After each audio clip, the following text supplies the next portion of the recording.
Bonjour Jérémy Tolomé. Bonjour. Merci beaucoup d'avoir accepté cette petite interview. Et nous sommes au Festival de poésie de Sète, Voix vive, édition 2023. Tu es poète invité de Belgique. Est-ce que tu peux nous parler de toi un petit peu? Ouais, ok. Je suis assistant social de formation. C'est important pour moi de signaler ça. Avant d'être poète, j'étais déjà devenu assistant social. J'ai 36 ans et donc je viens de la ville de Charleroi en Belgique où j'ai exercé comme travailleur social pendant 5 ans. Avant ça, j'ai travaillé aussi comme assistant social, toujours dans l'aide à la jeunesse. Moi, je me suis occupé de jeunes en difficulté, des jeunes en décrochage scolaire, en décrochage social. C'est des gens qui venaient me parler de leurs problèmes et donc ils me racontaient leurs histoires. On essayait évidemment de trouver des solutions, mais ça m'a inspiré. Je trouvais qu'ils avaient des parcours de vie très courageux, très importants, des parcours qui n'étaient pas très entendus par la société belge et eux-mêmes ne voulaient pas porter cette parole par ailleurs. Et je me suis dit, il faut que j'en fasse de la poésie. Et si je suis venu à la poésie, c'est parce qu'un jour on a fait une activité culturelle avec les jeunes, une activité de slam. L'idée est d'écrire un texte et de le dire à voix haute. L'animateur nous a dit, toi et les jeunes, vous avez un bon niveau, est-ce que vous voulez venir le dire au centre culturel à Charleroi? Une fois par mois, il y a une scène slam. Et c'est comme ça que j'ai commencé en fait. J'ai accompagné les jeunes à cette scène slam. J'avais écrit un texte moi-même. Ce soir-là, j'ai rencontré Lisette Lombé, une poétesse belge. Et j'ai vu vraiment la puissance de ce que pouvait être la poésie orale ce soir-là. Et je me suis dit, ok, c'est ça le slam, c'est ça la poésie. Le mois prochain, je reviens avec un texte qui respecte cet art en fait. Et de mois en mois, j'étais sur les scènes. Et après 1 an ou 1 an et demi, j'ai rencontré les gens de la maison d'édition Malmström à Bruxelles. Et puis il est venu l'idée de faire des recueils. Et puis ça fait quelques années maintenant, c'était en 2016 ça. Donc ça fait 7 ans que ça dure pour moi la poésie et c'est pas prêt de s'arrêter. Quand tu as commencé à écrire? Quand est-ce que j'ai commencé? J'avais commencé à 16 ans. J'avais eu un super prof de français dans l'équivalent du lycée qui nous avait parlé un peu de poésie et ça m'intéressait. Je me suis rendu compte qu'écrire ça me faisait du bien en fait. Parfois je dis en rigolant que écrire c'est moins cher qu'un psy. C'est vrai aussi. Et entre mes 16 et mes 19 ans, j'ai écrit énormément de poèmes. Et puis j'ai arrêté quand j'ai commencé à faire mes études supérieures à la fac. J'ai zappé. Et puis c'est vraiment en 2016, comme je te le disais, que la poésie m'est revenue avec cette envie de témoigner de la vie des autres, de dire un peu ce qui se passait dans ma ville. Pas forcément parler de moi, même si dans mes poèmes il y a un peu de moi, mais c'est caché sous plein de couches. Je préfère parler de personnages, de la vie d'autres. C'était une poésie de colère et c'était une poésie pour dénoncer. Maintenant la colère s'est un peu apaisée, mais en tout cas au début c'était ça, le colère et dénoncer. Dire aux gens, dans notre pays, en Belgique, il y a des choses qui se passent, c'est une responsabilité sociale et le problème c'est que vous le faites porter sur les épaules des gens. Et ça je voulais pas. Et donc je voulais dire comment la société, parfois, pouvait maltraiter les gens. Comment tu écris, construis, crées tes poèmes, ta poésie? Est-ce que c'est une approche poétique? Mon approche, elle est avant tout oralisée. Donc moi je pense que je fais de la poésie pour la dire à voix haute, pour la dire principalement sur les scènes ou dans la rue. Ici au Festival de Sète, j'ai pu lire en rue et j'ai trouvé ça très cool. Je crois que la poésie ne doit pas toujours être dans les théâtres. Mais pour répondre à la question, je pense que c'est une intuition. Ou alors j'entends la radio, il y a un fait d'actualité qui se passe et je veux écrire dessus, quoi. Un jour en Belgique, un syndicaliste avait frappé un flic, le chef des flics, un commissaire. Et j'avais entendu que son procès était déjà programmé la semaine d'après ou 15 jours plus tard, alors que si toi et moi on a un problème juridique, ça va prendre des années avant de passer devant la justice. Et là je me suis dit, ok, là il y a un problème de justice de classe. C'est le mot justice de classe. Le fait que tu sois dans la classe possédante ou dans la classe dominée change ton rapport à la société. Et du coup j'ai écrit un texte sur ce commissaire belge pour dénoncer cette justice de classe. Voilà, la justice doit être la même pour tous et toutes en fait. Et donc l'actualité me fait réagir en fait. Premier poème, premier recueil publié. Ouais. Ça s'appelle Rouge Charbon, c'est paru en 2019 chez Malmström et c'est un recueil qui reprend une quinzaine de textes de slam avec comme thématique la colère dont je parlais tout à l'heure. C'est mes premiers textes, mes textes de colère. Plutôt que de les garder dans le tiroir après les avoir dit au Scène Slam, j'ai eu envie d'en faire un recueil parce que je me suis dit que ça pourrait inspirer d'autres personnes, parce que j'avais envie de les dire à voix haute. Donc Rouge Charbon chez Malmström Révolution en 2019. Et les auteurs qui t'ont marqué, qui t'ont inspiré? Ouais, moi j'ai d'abord une tradition que je me suis faite moi-même parce que à l'école en Belgique, les études littéraires, on ne nous parle pas beaucoup des auteurs et des autrices, qu'ils soient français, belges ou américains.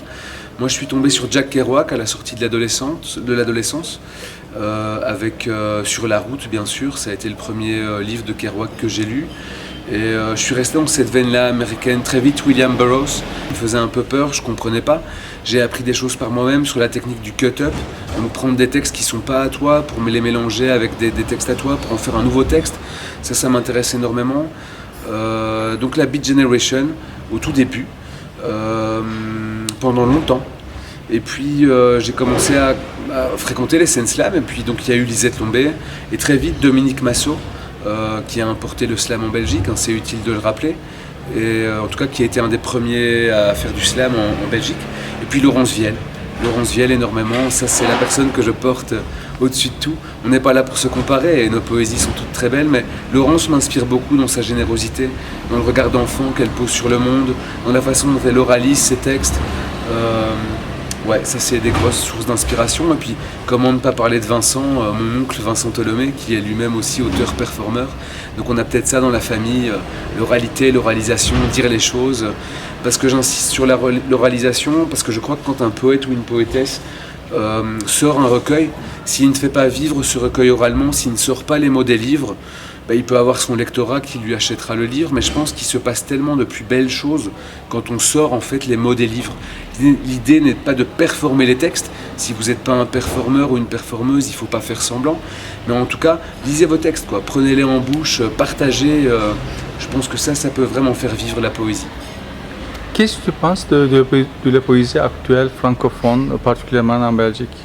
En Belgique, j'ai pas la prétention de tout connaître, mais je pense que c'est vivace, c'est très vif. On dégaine vite les mots, justement. On peut les lire dans les théâtres, dans les soirées slam, on peut les lire dans la rue, dans les métros. Il y a énormément de super artistes, des super poètes. Les scènes slam, ça draine énormément de talent brut. Et puis il y a des personnes en fait qui sont des super artistes mais qui ne voudront jamais en fait sortir un recueil, et c'est pas grave, chacun doit faire le chemin qu'il veut faire, mais en tout cas en Belgique je trouve qu'il y a une vivacité incroyable. Peut-être que je l'explique des fois par le fait que c'est un pays beaucoup plus jeune que la France par ailleurs, et puis d'autres pays avec une tradition poétique beaucoup plus grande, peut-être beaucoup plus lourde ou parfois écrasante. En Belgique la poésie est tellement libre et le pays est tellement jeune qu'on n'a pas le poids de l'histoire qui nous écrase, et donc je pense qu'on peut se permettre tout ce qu'on veut, et c'est exactement ce qu'on fait. Donc c'est une poétique très vivace qui casse les codes et qui se permet tout. Un plaisir. Donc pour toi, slam, qu'est-ce que c'est slam pour toi, premièrement? Deuxièmement, la place de slam dans la poésie? Pour moi, le slam, donc, c'est une forme de poésie, comme il peut y en avoir d'autres, qui est très codifiée. Donc Mark Smith, quand il invente le slam à Chicago dans les années 80, si je ne dis pas de bêtises, dit ok, il faut que ce soit un truc qui pulse, il faut que ce soit un truc qui claque. Tout slam, ça veut dire claquer, avec des règles précises. Un texte écrit par son auteur ou son autrice et dit par son auteur ou son autrice, pas de musique, pas d'accessoires et maximum 3 minutes. Et ça pour moi c'est la force du slam, c'est si vous adorez la poète ou le poète ou la poétesse sur scène, vous allez passer 3 minutes merveilleuses. Si vous appréciez pas trop, 3 minutes c'est vite passé, c'est pas long à souffrir. Pour moi le slam, ça c'est très personnel, ça n'existe que lors des scènes slam qui sont justement codifiées. Et c'est très beau, tout le monde peut venir, tu t'inscris à l'entrée, tu passes sur scène, que tu te dis poète, poétesse, slameur, slameuse ou rien du tout, tu peux passer, c'est démocratique, tout le monde peut venir. Moi je me suis un peu détaché du slam parce que j'ai eu envie de créer des formes un peu plus longues que le format des 3 minutes. Et donc entre 2016 et 2019, j'ai fréquenté les scènes slam. Après, je m'en suis un peu détaché. Il faut dire que mon boulot d'enseignant m'a pris beaucoup de place. Et puis moi, je suis à la recherche d'autre chose. Je suis à la recherche de collaboration. J'ai aussi envie de dire les textes qui ne sont pas forcément les miens. Mais surtout, c'était le format des 3 minutes qui me semblait un peu petit à ce moment-là, qui a fait que j'ai quitté pour faire plus des scènes de poésie, même si c'est nul de faire des... Il n'y a pas de classification. Il y a un truc qui me fait super plaisir, on parlait de Lisette Lombé. En 2024, elle va devenir la poétesse nationale de Belgique. Tous les 2 ans, un francophone et puis une néerlandophone, donc d'expression néerlandaise, deviennent tour à tour poète nationale. La prochaine poétesse nationale, c'est Lisette, et elle vient du slam, et ça, c'est trop classe. La relation entre slam et rap. Le rap, il y a de la musique. Dans le slam, il n'y en a pas. Ça, c'est la grande différence. Et si on enlève par exemple la musique du rap, est-ce qu'on peut dire que c'est... Ce sera ce que les gens ont envie que ce soit. L'histoire du rap, elle est différente de celle du slam. Ça n'a pas les mêmes origines, même si c'est un mouvement urbain avant tout. Donc ça, c'est ce qui rapproche. Le rap, c'est le rap. C'est son affaire, en fait. C'est le mouvement hip-hop. Tandis que le slam n'est pas forcément hip-hop. Voilà. Je suis très mauvais connaisseur de rap, donc je peux pas trop parler de ça sans paraître un peu bête. La traduction. Moi, j'ai eu une amie qui m'a traduit un de mes recueils en italien. J'ai trouvé ça très beau, et ça veut dire que si je suis en Italie, je vais pouvoir dire en italien malgré mon piètre accent. Je trouve que c'est très beau, évidemment. Moi, j'ai lu les poètes et les poétesses américaines au début. Ici, j'ai rencontré des gens de toutes les cultures, j'ai acheté des recueils bilingues. Pour moi, c'est important quand j'achète le recueil de quelqu'un qui n'est pas de langue française. J'ai envie qu'il y ait la traduction. Ou justement l'original, la langue originale est très importante. J'ai tendance à ne pas acheter le recueil si c'est simplement en français, ça m'intéresse pas. Même si je comprends pas bien la langue, j'ai quand même besoin, si j'ai envie de m'y frotter, en plus avec les outils comme Google Translate et autres, on peut quand même facilement aller d'une langue à l'autre. J'ai envie d'avoir quand même les mots dans la langue originale. Ce serait comme traduire des chansons, quoi. On ne les traduit pas. Ce serait comme traduire les Beatles ou les Rolling Stones, ça n'a pas d'intérêt en fait. On fait l'adaptation un peu. Moi j'ai besoin d'avoir les mots du poète ou de la poétesse, soit dans sa langue, dans le recueil, ou alors comme ici aux Voix Vives, j'ai besoin que le poète dise d'abord sa poésie dans sa langue, avec parfois des traductions qui permettent de comprendre. Ce matin j'ai écouté un poète palestinien, j'avais presque pas besoin de la traduction, parce que l'émotion était là, je comprenais des choses. Si on ferme les yeux, ou même si on les garde ouverts, on se laisse pénétrer par les mots, et les mots nous disent des choses. Donc pour moi, la place de la traduction, très importante en poésie. J'ai jamais rien traduit, moi, à titre personnel, mais j'ai vraiment envie d'entendre le poète et la poétesse dans la langue originale. Ça, c'est très important pour moi. La poésie, l'art, est-ce que c'est un besoin, une nécessité pour les gens, pour les autres? Ouais, c'est un besoin, c'est une nécessité, c'est une respiration. Je crois qu'une société sans art serait une société qui meurt, et on a besoin de réfléchir par l'art. Je pense que pour les personnes qui ont une formation scientifique, je pense qu'un article scientifique peut parler à la tête, au cerveau, il peut parfois parler aux tripes, mais la poésie, elle parle d'abord aux tripes, ou peut-être d'abord au cœur, pour peut-être remonter à la tête. Tandis qu'avec un article d'actualité ou un article scientifique, c'est plutôt pour moi l'inverse. Ça parle d'abord au cerveau, et puis peut-être que ça descendra, et puis parfois il y a un truc qui bloque et ça descend pas. La poésie, l'art, c'est les émotions. Moi je suis très mauvais pour parler de poésie, j'ai pas de théorie là-dessus, je parle très mal de la poésie. Pour moi j'ai un rapport organique, c'est les émotions, c'est le côté animal. Est-ce que ça me fait peur? Est-ce que ça me met en colère? Est-ce que ça me rend joyeux? C'est ça qui m'intéresse dans la poésie et dans l'art. Et pour répondre à ta question, je pense que oui, c'est essentiel. Et quand je fais des ateliers d'écriture avec les jeunes qui sont en décrochage scolaire, en difficulté scolaire ou autre, je leur dis, les amis, la poésie, c'est aussi pour vous, c'est principalement pour vous, vous faites partie de ce monde, vous avez des choses à en dire, vous ne devrez pas poète ou poétesse, mais surtout, n'oubliez pas de réfléchir à l'état du monde. Est-ce que vous êtes en accord avec ce qui se passe? Est-ce que vous êtes en désaccord? Quel est votre avis? Quelle est votre opinion? Et c'est essentiel pour moi. Une société sans art, ce serait la mort. Et C'est la première fois que tu viens au festival de Sète ou bien tu es venu avant? C'est la première fois, c'est vraiment la première fois. Et Marché de la Poésie, tu viens de temps en temps aussi? Marché de la Poésie, j'ai fait 2-3 éditions. D'accord. Effectivement. Et donc, est-ce que tu peux nous dire ce que tu penses à propos du festival? Et donc, tu étais au Marché de la Poésie aussi, ressemblance, différence, tes impressions? Ouais, c'est différent ici. Je pense qu'au Festival de Sète, il y a quand même un gros focus qui est fait sur la lecture par les poètes, par la performance. C'est des scènes avec des rendez-vous précis. Le marché de la poésie à Paris est très très bien également. Il y a des rencontres, il y a le podium qui est là avec des lectures et des discussions. Mais je crois que c'est surtout un marché. La vocation du marché de la poésie, c'est surtout d'être un grand marché qui rassemble des éditeurs et certains poètes et poétesses.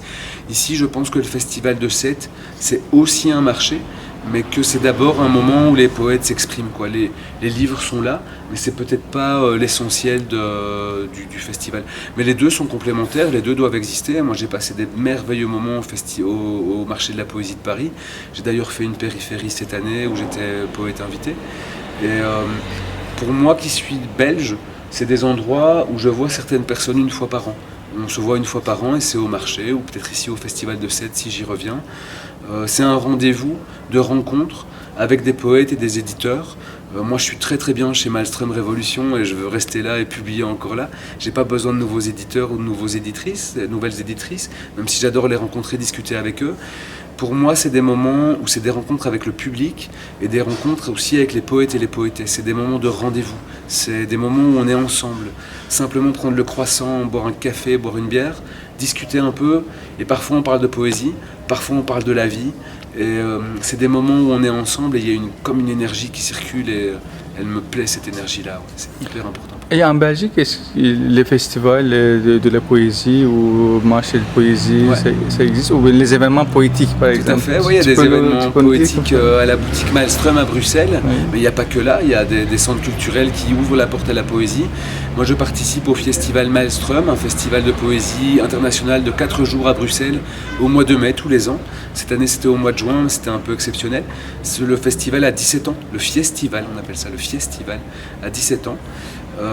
Et il y a un poétique bazar, un marché de la poésie de Belgique depuis 3 ans. Donc en septembre 2023, ce sera la 3e année. Et donc la Belgique se dote d'un festival de poésie qui rassemble francophones et néerlandophones, donc des gens d'expression néerlandaise aussi. Donc c'est vraiment un festival, un marché de la poésie qui est né il y a 3 ans maintenant. On espère que ça continuera. C'est hyper important que des choses soient organisées en Belgique, mais des événements poétiques et des micros ouverts de poésie, on a toutes les semaines à Bruxelles. Merci beaucoup, Jérémy. Je t'en prie. Eh bien, je vais vous lire des extraits de Memory Babe sur les traces de la Beat Generation, un bootleg paru chez Malmström Révolution que j'ai coécrit avec Ada Mondes, une poétesse française que vous connaissez. Et tout est mouvement, mouvement, mouvement. Et 10 ans paraissent 100, et un siècle n'est rien d'autre qu'une milliseconde, et il n'y aura jamais assez de bière. Et les pare-brises sont plus géniaux que les miroirs, et j'essaye de me rappeler absolument tous les visages, et j'essaye de me rappeler du mien, et il faut changer les plaquettes de frein. Et les métros sont remplis de désespoir et les marchands de sommeil pullulent. Et partout, on construit des avions de la mort et partout les devantures des magasins vomissent la même bile. Et partout, les poètes décrivent les craquelures dans le goudron et la ville est tentaculaire. Et on criminalise les odeurs de gasoline et les papiers nous brûlent la peau. Et on légifère sur la distance acceptable entre un homme et une femme et il nous faut sourire et il nous faut produire et il nous faut nous géolocaliser. Et l'argent, l'amour, l'amitié, les rêves et les poèmes sont digitalisés.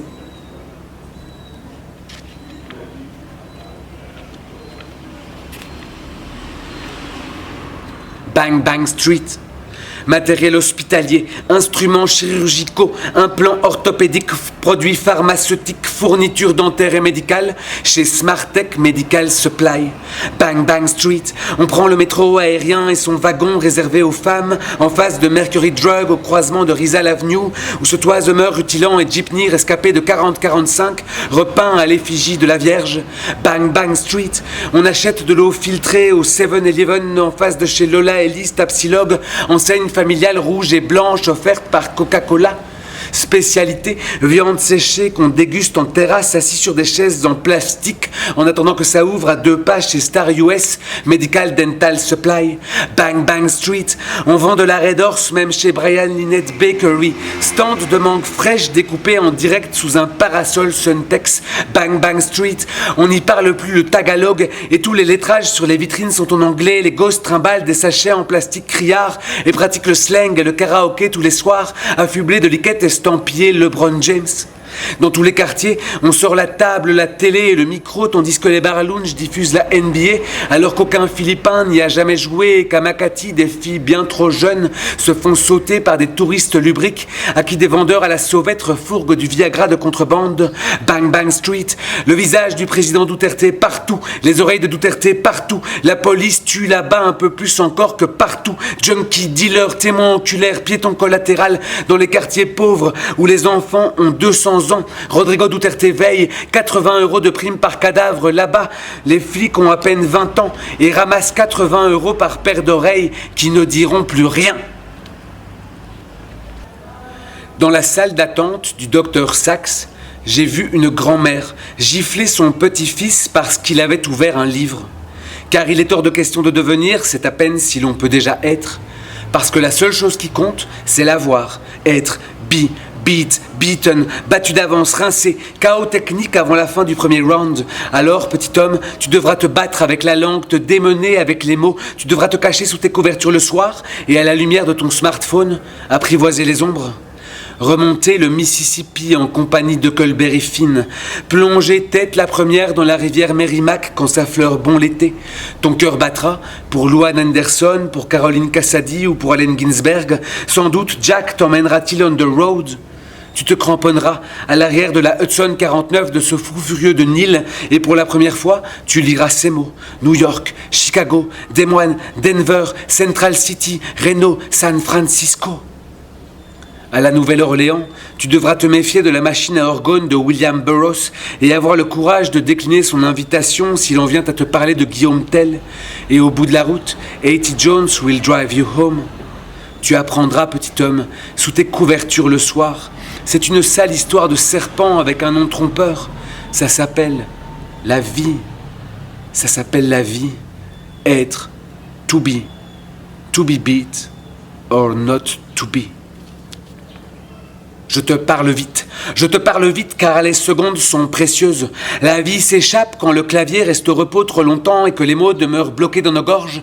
Nos langues, elles, charrient le souvenir de plusieurs dizaines de générations de poètes pendant que les pipelines déchirent les paysages encore enneigés, pellicules brûlées dans les entrelacs de nos certitudes. Les frontières se gomment pour qui possède des forêts officielles alors qu'à tous les carrefours se tendent des mains en forme de gobelets de plastique colorés. Je te parle vite car les secondes trépignent. Partout, les montres accélèrent le mouvement vers l'ultime voyage au bout de la nuit. Unky prédisait que la fin du monde débuterait au Texas, mais il ne savait pas qu'Austin, Texas, se trouve aujourd'hui à tous les coins de rue, sous chaque néon blafard de supermarché, dans chaque paquet de crackers à 67 centimes que tu scannes toi-même aux caisses automatiques et que tu payes avec de l'argent qui n'existe pas. Je te parle vite car les secondes fondent. Au réveil, un étrange sentiment de sérénité peut envahir nos corps. L'avenir apparaît brillant comme les chaussures des Golden Boys de Wall Street. Les chiffres promettent de ne faire que monter. Dans un paradis de béatitude bouddhique. Ensuite, les alarmes personnelles retentissent, des hectolitres de café irriguent les gueules de bois astrales et les braises des rêves tombés au champ d'honneur. L'Amérique est morte, la France est morte et quand j'y pense, la Belgique est morte aussi. Le temps file, time goes by. Pendant combien de temps ferons-nous semblant? Merci, Jérémy. Merci à toi. Une dernière question. C'est un livre, comment avec Ada vous avez fait. L'histoire de ce livre-là, est-ce que tu peux parler un petit peu? Ouais, l'histoire de ce livre, en 2022, Jack Kerouac aurait eu 100 ans. Il est mort il y a un certain nombre d'années. Et en discutant avec Ada, avec qui je suis très ami, on s'est rendu compte dans nos discussions qu'en fait, on avait ces auteurs et ces autrices en commun. On est tous les deux fans de la Beat Generation. Et on s'est dit, mais tiens, comment ça se fait que des gens qui ont 30 ans s'intéressent encore à eux, quoi. La Beat Generation, dans le cœur du truc, c'était les années 50, les années 60, aux USA aussi, un peu en France. Mais comment ça se fait qu'on est attaché à ça? Et donc le projet de ce livre, c'est essayer de comprendre par nos textes, entrecoupés parfois des textes de Kerouac et d'autres, mais pourquoi c'est important pour des gens de 30 ans, pour un poète et une poétesse, pourquoi c'est important pour nous de continuer à les évoquer.